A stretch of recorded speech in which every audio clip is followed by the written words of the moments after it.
It was the largest demonstration ever seen in the nation's capital and became a signature event in the American Civil Rights Movement. It was the largest demonstration ever seen in the nation's capital and became a signature event in the American Civil Rights Movement. It was the largest demonstration ever seen in the nation's capital and became a signature event in the American Civil Rights Movement. It was the largest demonstration ever seen in the nation's capital and became a signature event in the American Civil Rights Movement.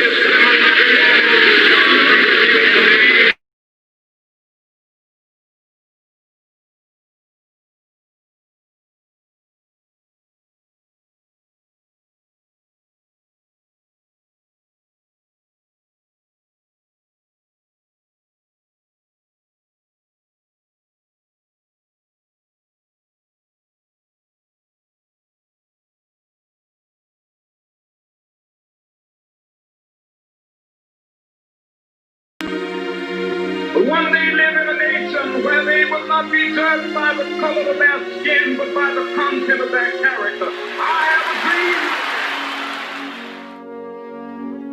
dream. King's words still resonate today and provide a standard against which Americans can measure themselves for generations to come. It is a dream deeply rooted in the American dream.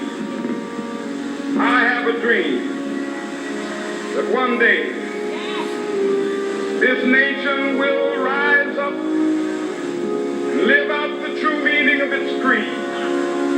We hold these truths to be self-evident, that all men are created equal.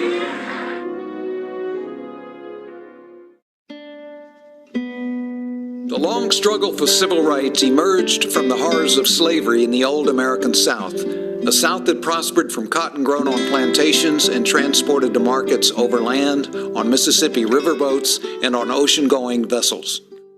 Swing low, sweet share. By 1860, there were an estimated 46,000 southern plantations and 4 million slaves.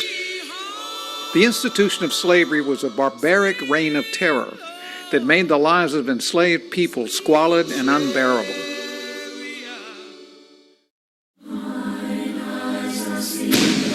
The Civil War, fought over slavery and related issues, started in 1861 and lasted until 1865. During this period, the Emancipation Proclamation, the executive order issued by President Abraham Lincoln in 1863, proclaimed the freedom of all slaves in America. Over 600,000 soldiers lost their lives in the Civil War, the bloodiest war in American history. The Reconstruction era after the war proved disappointing. The Freedmen's Bureau, created to help former slaves, was underfunded and eventually eliminated. And black code laws prolonged the servitude of blacks as sharecroppers and leased convict laborers, as well as encouraged the rise of white supremacists. Finally, the promise of the post-Civil War 13th, 14th, and 15th Amendments to the Constitution, intended to guarantee the freedoms of former slaves, was eroded by subsequent state and federal court decisions and by discriminatory Jim Crow laws.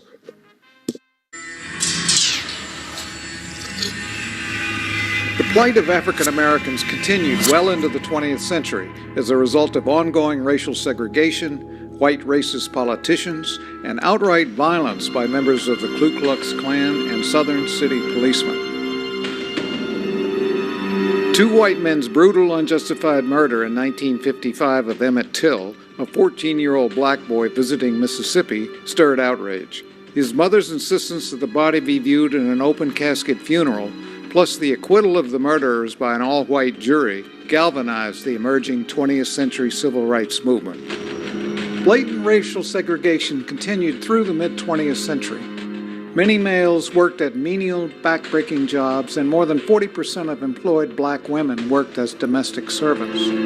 The civil rights movement of the 1950s and 60s involved campaigns of nonviolent protest, including marches, sit-ins, freedom rides on interstate buses, and more, sometimes producing crisis situations.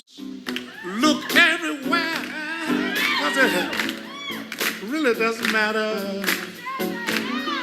'cause I don't know which way to go. It was in this heated climate that Martin Luther King Jr. continued his insistence on meeting discrimination and violence with nonviolent resistance. This nation was founded by men of many nations and backgrounds. It was founded on the principle that all men are created equal. President John F. Kennedy became a champion of civil rights, and after his assassination, President Lyndon Johnson passed the landmark Civil Rights Act of 1964. When I have signed into law the promises of a century, I shall never forget that it is more than 100 years ago when Abraham Lincoln issued the Emancipation Proclamation. But it was a proclamation. It was not a fact. And in the Civil Rights Act of 1964, we affirm through law that men equal under God are also equal when they seek a job, when they go to get a meal in a restaurant, or when they seek lodging for the night in any state of the union. The number of civil rights successes achieved in the years between 1950 and 1970 were significant.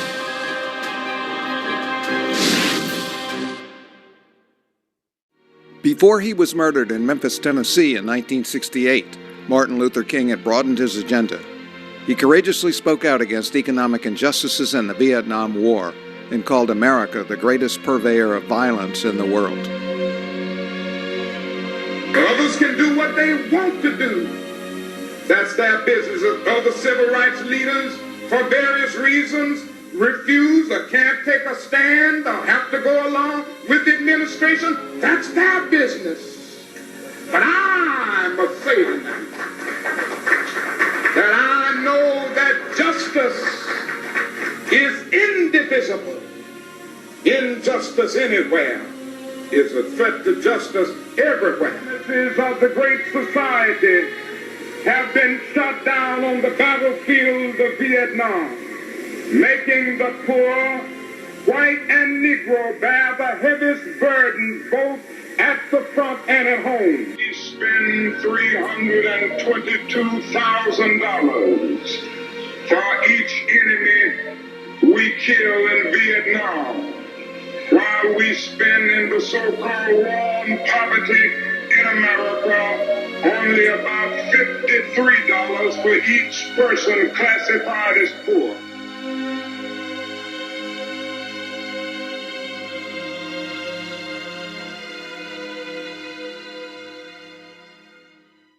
In 2008, some 40 years after Martin Luther King's death, the unlikely happened. Senator Barack Obama was elected the first African-American president of the United States. And in 2012, he was reelected for a second term, events that King in his lifetime could not possibly have anticipated. At the 50th anniversary commemoration of King's 1963 March on Washington, speakers expressed both appreciation for the achievements since then, but also concerns about the work that still needs to be done.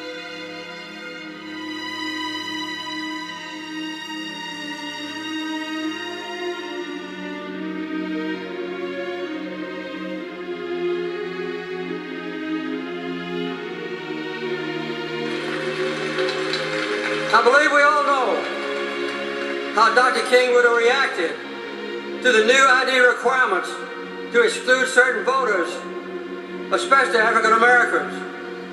I think we all know how Dr. King would have reacted to the Supreme Court striking down a crucial part of the Voters' Rights Act just recently passed overwhelmingly by Congress. I think we all know how Dr. King would have reacted to unemployment among African Americans being almost twice the rate of white people, and for teenagers at 42%. I think we would all know how Dr. King would have reacted to our country being awash in guns, and for more and more states passing Stand Your Ground law. And I think we all know how Dr. King would have reacted to have more than 835,000 African American men in prison, 5 times as many as when I left office. There's a tremendous agenda ahead of us. And I'm thankful to Martin Luther King Jr. that his dream is still alive. Thank you. Everyone who realizes what those glorious patriots knew on that day, that change does not come from Washington, but to Washington. The change has always been built on our willingness, we, the people, to take on the mantle of citizenship. You are marching. And that's the lesson of our past.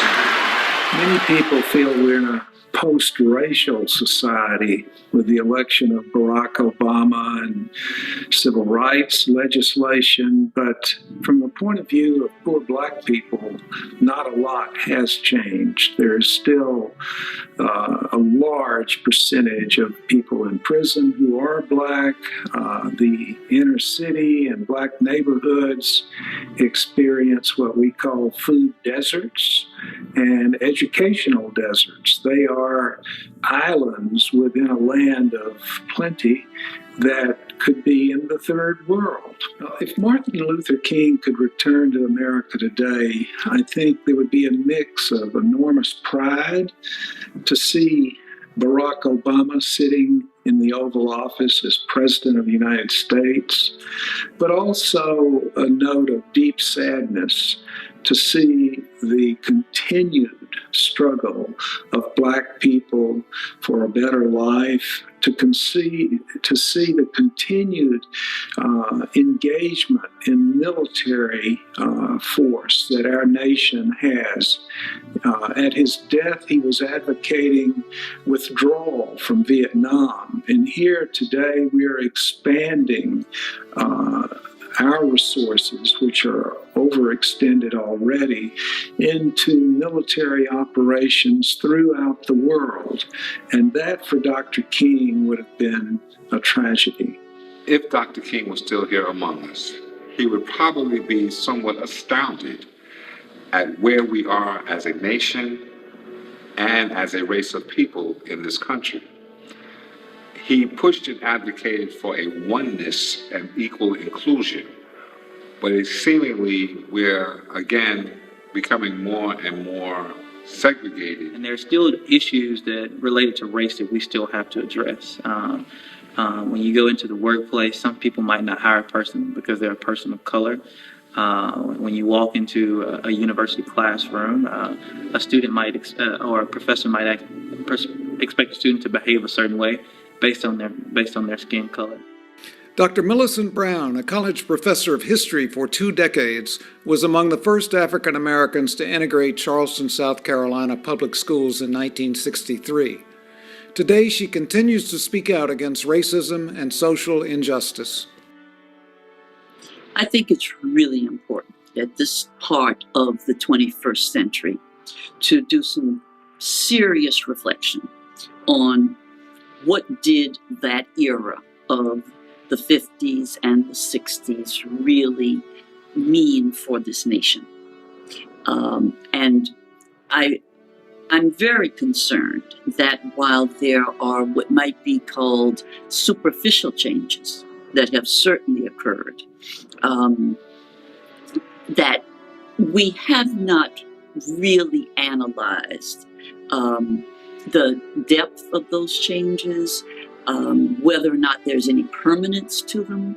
And recent events would tell us that we haven't really struggled successfully with what it is that divides this nation, especially along the lines of race, but certainly added to that, class.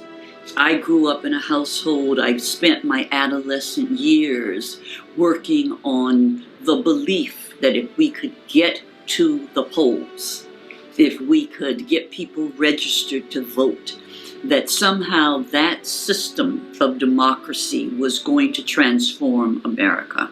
And then you see that so many ongoing assaults are still being made. The reflection about even school desegregation, another issue that I'm very intimately involved with, is that in many cases, my hometown particularly, the education of children of color is worse in most cases than it was even in the 50s and 60s. It is very difficult not to be cynical about what's happening in the nation. As a historian, I use history both to bolster my activism, but also to caution me, because we are a nation that still refuses to grapple with the disparities that were existent from the very beginning. In order to measure success, we cannot look at President Barack Obama and say, we have arrived, and Martin Luther King's dream is a reality. The way that you measure evolution is by where are the masses? And the masses of African American community live in substandard housing where they are subjected to violence. African American children are more likely to be suspended, expelled, and sent to juvenile court. They're more likely to drop out.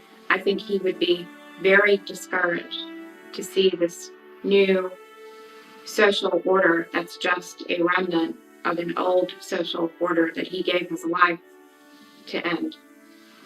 He would be very disappointed that now we're going backwards. For instance, they fought to get the voting rights. Now they're trying to suppress the voting rights, especially of the blacks. When you look at environmental pollution, 95% of people who are victims of environmental pollution are Black folks who are not getting their claims answered by the EPA. 56% of the people who live near toxic pollution are people of color. And so you literally, what you see with conservation, with economics, and I can go into other things like education, incarceration, access, the ability to self-determine. You see that being Black or being a person of color, Native American, Hispanic, are the best indicators of their quality of life. I imagine that if Martin Luther King Jr., Dr. Martin Luther King Jr., Reverend Dr. Martin Luther King Jr. Were here today, then he would be an elder in our community of organizers. That he may be someone that I could reach out to for support and advice and grounding, that he would offer healing through his wisdom. Like earlier civil rights activists, Americans in the 21st century have taken to the streets again with protests, such as the moral marches in North Carolina led by Reverend William Barber. Clearly, many of the issues from the past still haunt us: economic inequality, racial discrimination, school segregation, voting rights, and more. The Constitution says that the first duty is not paying off your lobbyists. The first duty is not trying to figure out how much tax cuts you can give to the wealthy. The first duty is not how many poor people and sick people you can deny opportunity. But the first duty of a civilized and Christian state is how it cares for the poor. So we need to vote, because there are some politically uncivilized activities going on in North Carolina.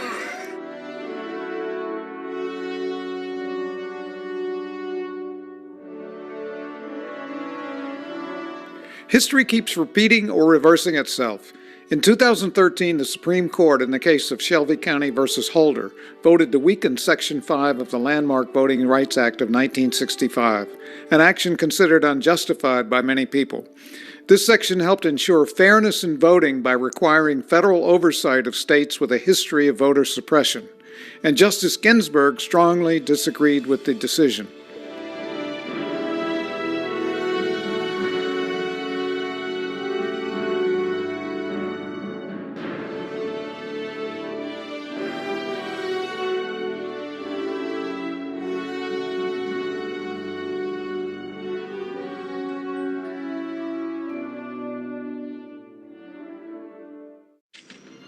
Intolerable acts of violence by policemen have occurred in recent times, usually directed towards African Americans. Such acts have fueled Black Lives Matter protests in what concerned Americans are calling yet another full-blown civil rights crisis. In spite of disturbing events, gun control and criminal justice reforms remain elusive, while violence, panic, and protests haunt our streets.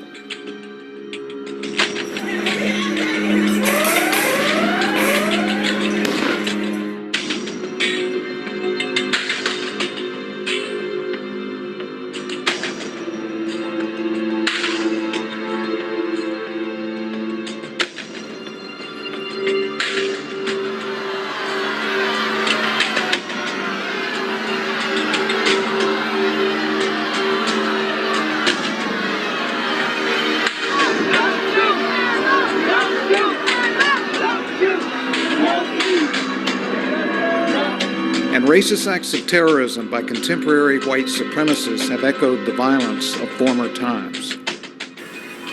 For too long, we've been blind to the way past injustices continue to shape the present.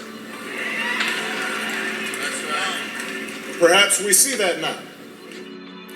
In Flint, Michigan, a task force concluded in 2016 that lead poisoning in the city's water supply had endangered all the city's residents, mostly Black and impoverished. It also found that government had been negligent at all levels.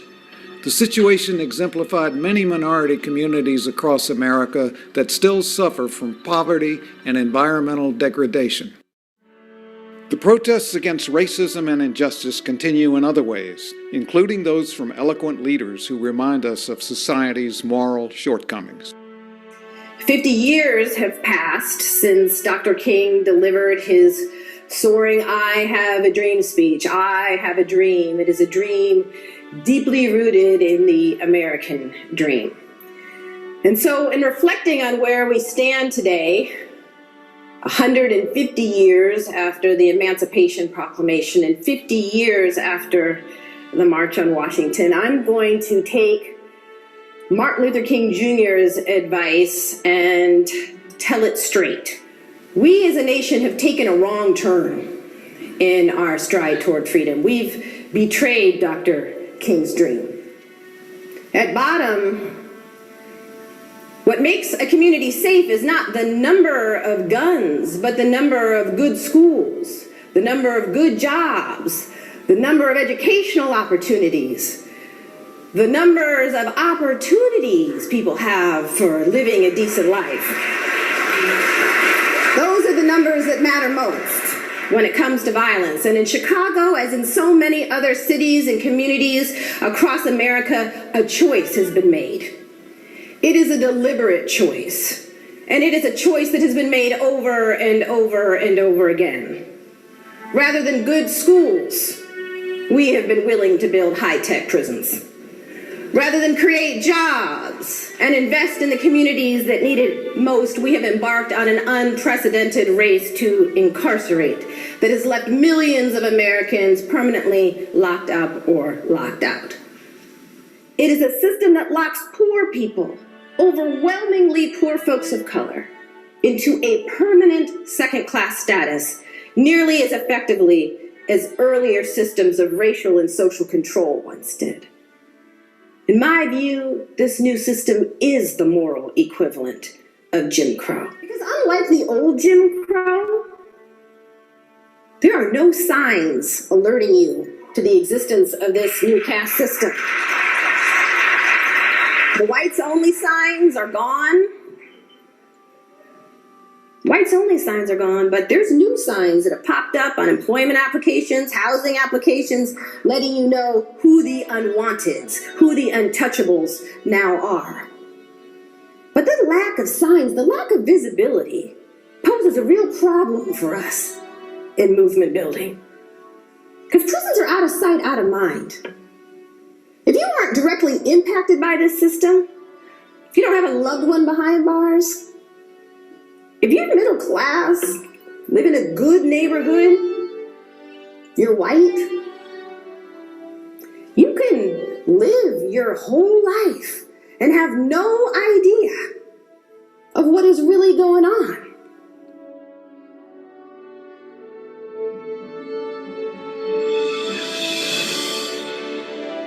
One of the most damaging setbacks for civil rights has been the Supreme Court's Citizens United versus Federal Election Commission decision of 2010. The justices ruled that unlimited spending by corporations is protected under the Constitution's First Amendment. The decision, in effect, opened the campaign spending floodgates. A deluge of cash called dark money now flows without disclosure into the super PACs of wealthy special interests who influence and manipulate politicians and elections without adequate restraints. This followed the earlier 1976 decision, Buckley versus Vallejo, which held that any limits on campaign spending are unconstitutional. There is a strategy in play, a cold-eyed, step-by-step strategy. And that strategy is far along. One of its field generals said this to donors in late 2015, and I quote, "We're close to winning. They," meaning the critics or the rest of us, "don't have the real plan. Don't have the real plan." That was Mark Holden, the head of Koch Industries' Government and Public Affairs operation, gloating to an invitation-only audience of wealthy donors who are far to the right of even most Republican voters.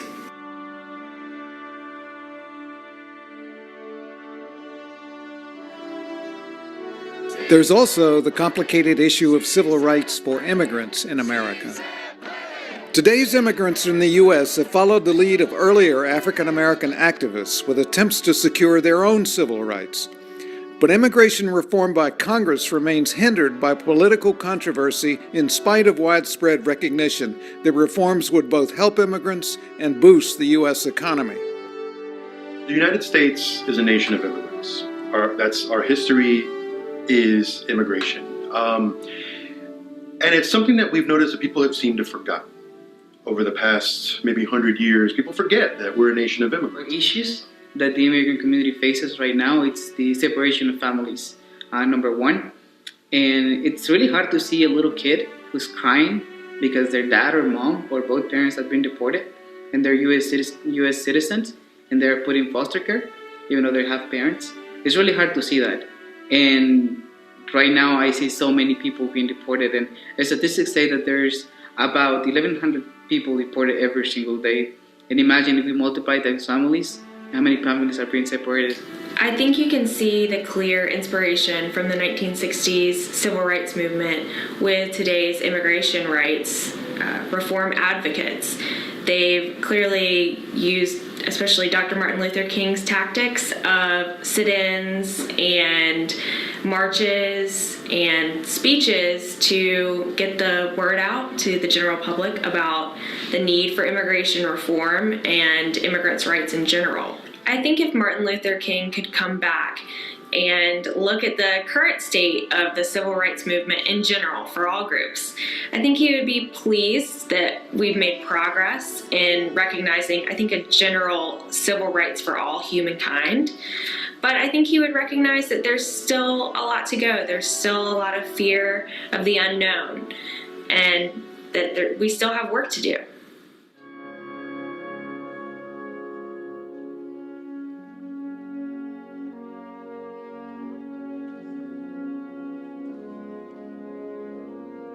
Well, if I were to think of one or two things I would most like to change to eradicate racism and injustice, I would begin with education.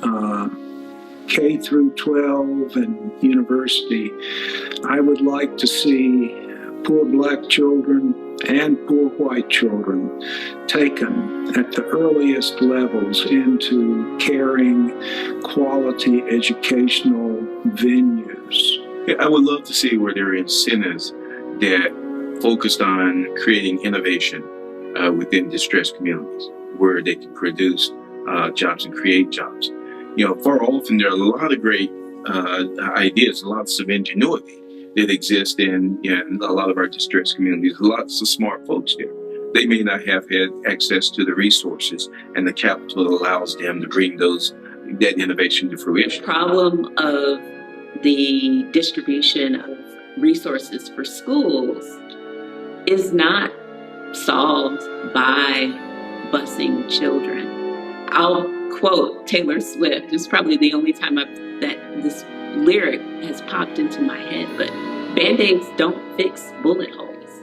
And so fixing schools or the inequity of resources within schools actually requires that we have just and equitable distribution of wealth in neighborhoods. And that goes back to supporting neighborhood businesses, cooperative businesses, supporting parents, sustainable neighborhoods, neighborhoods where folks aren't having to drive out of their own vicinity to get jobs. The question is, can capitalism continue? Can the so-called democracy continue that is so corrupted by capitalist motivations? I don't believe we can honestly think we can just keep revisiting these same issues over and over again and come up with a new solution. I think if there is any room for optimism, it is the fact that we are a globalized society. And so whether we want to be the exceptional nation or not, the world is telling us we aren't. And therefore, we've got to look at what are the examples that we can take from other parts of the world. We don't have to copy everybody, but we have to start deciding that it's not our way or the highway.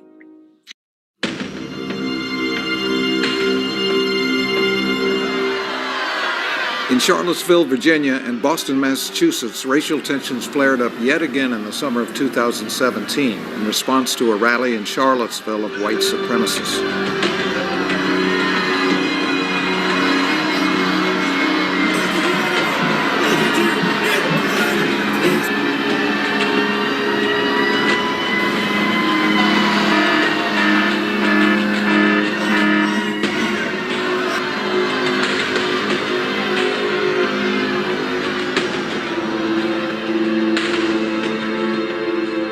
The year 2018 marked the 50th anniversary of Martin Luther King's assassination. While the fight for equality continues, segregation, poverty, and violence remain widespread.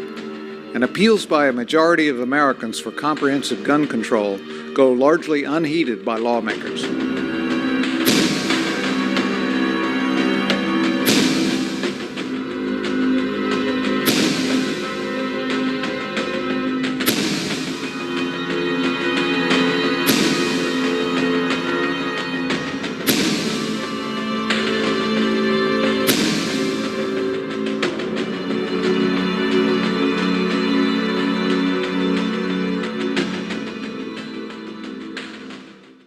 Nevertheless, positive actions have focused on economically challenged, racially segregated areas.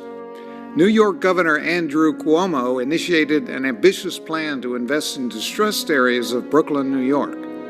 The city of Seattle, Washington, through its initiatives, have inspired other cities to methodically eliminate poverty and systematic racism. Individual success stories have also been uplifting, such as the one of Cadet Simone Askew, the first African-American woman to serve as the West Point Corps of Cadets' first captain, the Academy's highest and most prestigious student position.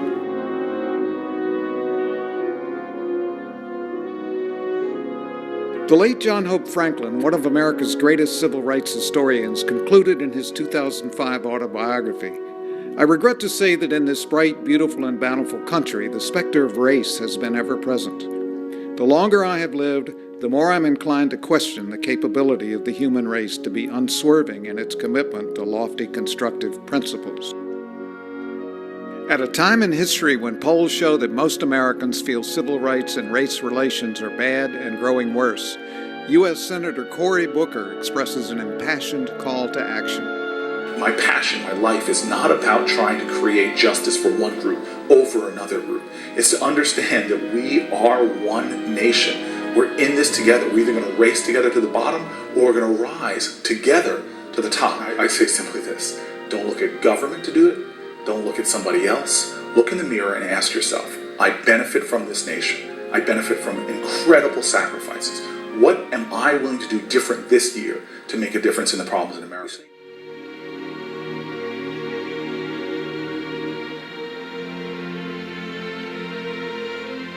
In spite of the challenges, well-intentioned Americans continue trying to heal the country's wounds. The Smithsonian's Museum of African American History and Culture on the National Mall opened in 2016. It draws large crowds and affirms the importance of African American history in the history of America. The National Memorial for Peace and Justice opened in Montgomery, Alabama in 2018. Dedicated to the victims of cruel and narrow-minded white supremacy, it demands a reckoning with one of the nation's least recognized atrocities, the lynching of thousands of innocent black people in campaigns of racist terror. We remember and honor Martin Luther King's dream of a better world. Each year on his birthday, Americans commemorate across the country his courage and vision. Having made progress in civil rights, they still struggle with many of the same issues that have existed since the founding of our nation. As the struggle goes on, we remember King's appeals to persist in our efforts. He once said, "Our life begins to end the day we become silent about things that matter." Unfortunately, there's still much to break silence about. Congress has failed to pass legislation favored by a majority of voters to minimize political corruption, the influence of money in politics, and voter suppression. Gun control, climate change legislation, and comprehensive immigration reform also remain stonewalled. Racism and anti-immigrant sentiments have resulted in excessive deportations, as well as cruel detainment and separation of immigrant families on America's southern border. And U.S. emphasis on military force rather than constructive diplomacy in foreign affairs continues unabated. And yet again, in 2020, protests of police brutality and racism occurred across America when African-American George Floyd was unjustly murdered by Minneapolis, Minnesota policemen. Calls for racial justice touched every aspect of American life as black and white people marched together for days and the collective anger reached a boiling point. Congressman John Lewis, an icon of the civil rights movement, passed away in 2020.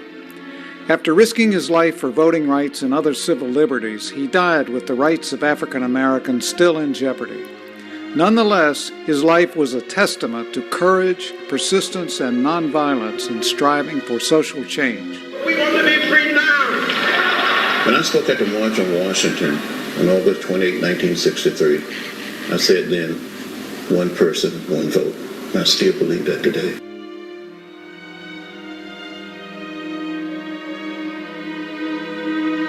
Martin Luther King's words decades ago are still relevant. He said, "The black civil rights movement is about much more than a struggle for the rights of Negroes. It is forcing America to face all its interrelated flaws rooted deeply in our society: racism, poverty, militarism, and materialism. It suggests that radical reconstruction of society is the real issue to be faced." So even though we face the difficulties of today and tomorrow, I still have a dream. Let it ring from every village and every hamlet, from every state and every city. We will be able to speed up that day when all of God's children, black men and white men, Jews and Gentiles, Protestants and Catholics, will be able to join hands and sing in the words of the old Negro spiritual, "Free at last."